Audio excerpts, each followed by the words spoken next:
शिरापूर धुमाळ येथे प्रवीण पिंगळे या युवकानं आरक्षण प्रश्नी आत्महत्या केलेली आहे.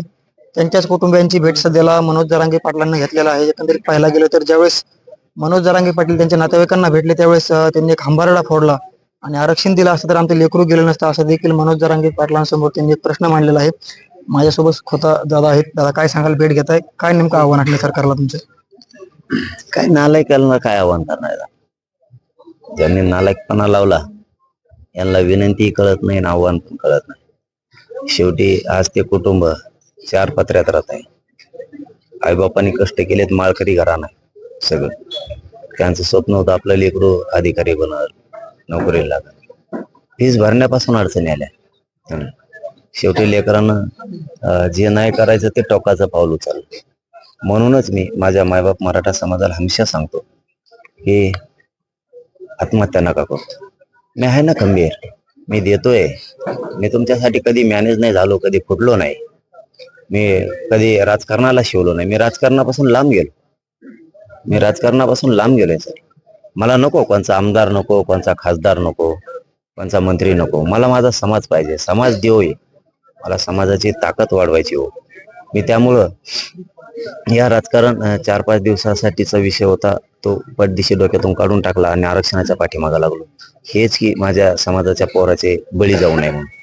आज किती बेकार परिस्थिती मी सुद्धा आजारी, माझी तब्येत जरा बरी झाली होती, आणखीन दुखायला लागली त्यांचा आक्रोश ऐकून. कारण ह्या आक्रोश काळजाला त्रास देणार आहे, त्रासदायक, खूप त्रासदायक.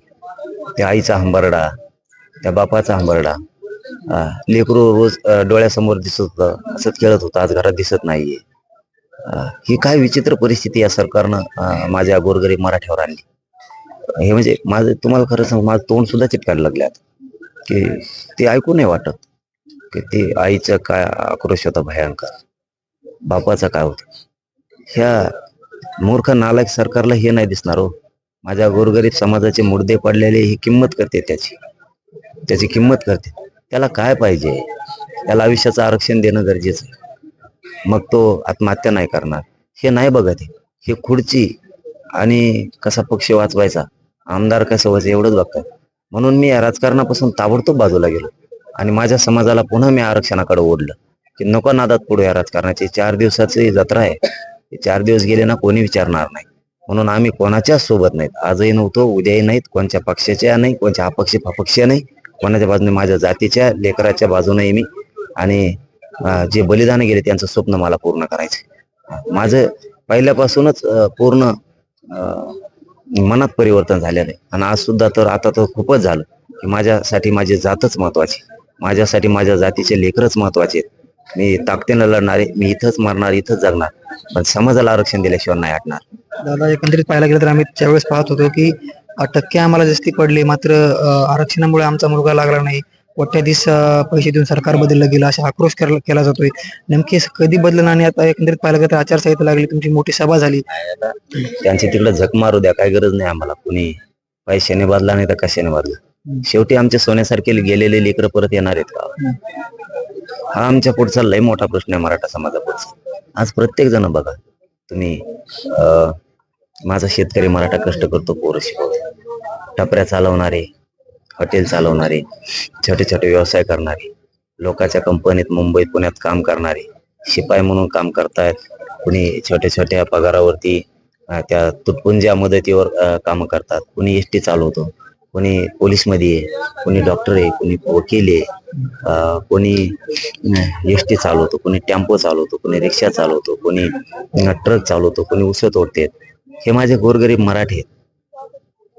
यांच्या लेकराचं काय? कोणी हमाल्या करतं, तर कोणी अंगणवाडीमध्ये, कोणी आरोग्य विभागात आहे. यांच्या लेकरांनी कधी मोठं व्हायचं? आमचा छोटे मोठा शेतकरी, शेतमजूर सुद्धा आहे, यांनी कसं जगायचं? आत्ताच हे ना, हे म्हणजे काळीच पिळवटून टाकणारा आक्रोश आहे आत्ताचा, की शब्द नाही फुटत. जो खास खानदान आहे, जातवान पद्धतीने खानदानीनं वागतो राहतो, त्याला ह्या गोष्टी नाही सांग. मी जातवान आहे, मला नाही सांगत, कारण मी बेगडी फिगडी नाही. मला माझा समाज मोठा करायचा म्हणून तर मी आणखीन अंतरवली सोडली नाही. आणि अंतरवली गावानं सुद्धा आणखीन 1 इंचभर सुद्धा ते आंदोलनासाठी मागे सरकार येणार की हे समाज मोठा होईल. ठीक आहे, आपला थोडा लॉस होईल, अडीअडचणी येतील, पण समाज मोठा होईल. आम्ही नाही हटलो कोणी. माझी समाजाला हात जोडून विनंती, आरक्षण देणार आहे मी, हटणार नाही. मला राजकारणाचं काही देणं घेणं नाही. कोणी आमदार हो न हो, कोणी फोडो कोणी यो, हे लोक त्यांच्या स्वार्थासाठी करतात. हे त्यांच्या आमदार व्हायसाठी त्यांचा काहीतरी स्वार्थ लपला याच्यात. माझा स्वार्थ माझ्या समाजाच्या मोठेपणात. माझा सगळी जिंदगी तिथं गुंतली, माझं जीव तिथं गुंतलेला आहे. म्हणून मी हटत नाही. माझी महाराष्ट्रातल्या मराठ्याला हात जोडून नाही, तुम्ही आत्महत्या नका करू. रिपीट करा, दोनदा तीनदा करा. तोपर्यंत मी तुम्हाला आरक्षण दिल्याशिवाय गप नाही बस. मी या घराघरातले मराठे मोठे केल्याशिवाय गप नाही बसणार. माझं हे आपल्या चॅनलच्या माध्यमातून, मुंबई तकच्या माध्यमातून हात जोडून विनंती आहे मराठा समाजाला. राजकारणाचं डोक्यातून तुम्ही येड काढा, मी पटदिशी काढले, लवकर काढले. आपण जात मोठी करू, लेकर मोठी करू. जर सोन्यासारखं लेकरू हातातून गेलं ना, तर आईबापाच्या पाठीवर हात फिरायला कोणी नाही राहायचं बरं का. मायानं चार घासं घालणारे आपले लेकर असतात, आपली मुलगी असते, आपला मुलगा असतो. ते जर हातातून गेले तर अवघड आहे. नका या राजकारणाच्या नादात पडू. मी तर पहिल्यापासूनच सांगतोय की राजकारणाच्या नादात पडू नका. आपण सगळे हे राजकारणाचं येड लागलंय हे डोक्यातून काढा. एक जण सुधरण, करोडो जनतेचं काय करायचं. मी माझ्या करोडो गोरगरिबांच्या बाजूने, नेत्याच्या, पक्षांच्या आणि उमेदवाराच्या कुणाच्या बाजूने नाही. माझी पुन्हा पुन्हा हात जोडून विनंती, डबल रिपीट करा, आत्महत्या करू नका. मी आरक्षण दिल्याशिवाय नाही हटत. राजकीय प्रश्न आहे माझा एक शेवटी विचारायला नाही पाहिजे. आज तुम्ही बीडमध्ये आहात. एकंदरीत पाहायला गेलं तर विधानसभा निवडणुकीमध्ये बीडमध्ये 3 उमेदवार आहेत मराठा कॅन्डिडेट. मात्र तुमच्या सहकाऱ्यांनी काही पाठिंबा दिला अनिल जगताप यांना. कसं बघता याच्याकडे? आणि समाजामध्ये संभ्रम निर्माण झाला की ज्योतिदेवी मेटे असतील, गैरसमज पसरू नका. मी दुःखाच्या ठिकाणी आहे. माझे सहकारी असं नाही. मराठा समाजाला मी जाहीरपणानं सांगितलेलं आहे की तुम्हाला ज्याला मतदान करायचं त्याला करा, ज्याला निवडून आणायचं त्याला आणा. ते कुणी कुंकडं काम करल, कुणी कुंकडं काम करू ना. मीच सांगितलंय ना की तुम्हाला जिकडं करायचं तिकडं करा. प्रश्न संपला. माझा कोणालाच पाठिंबा नाही, ना कुठल्या अपक्षाला आहे, ना कोणत्या पक्षाला आहे. माझा पाठिंबा फक्त माझ्या मराठा समाजाच्या आरक्षणाला, कोणत्या नेत्या फित्याला नाही. उगाच गैरसमज पसरायला नको. प्रत्येकाचं वैयक्तिक मत असतं. जे ते तिकडं करतो, ज्याचं वैयक्तिक अधिकार आहेत, जो तो करतो. मी कोणाला कधी कर म्हणत नाही, करायला लावत नाही. माझ्या जे पोटात असतं ना तेच तोंडात असतं. आणि मी जे मीडियात बोलतो तेच जनरल जीवनात सुद्धा करतो.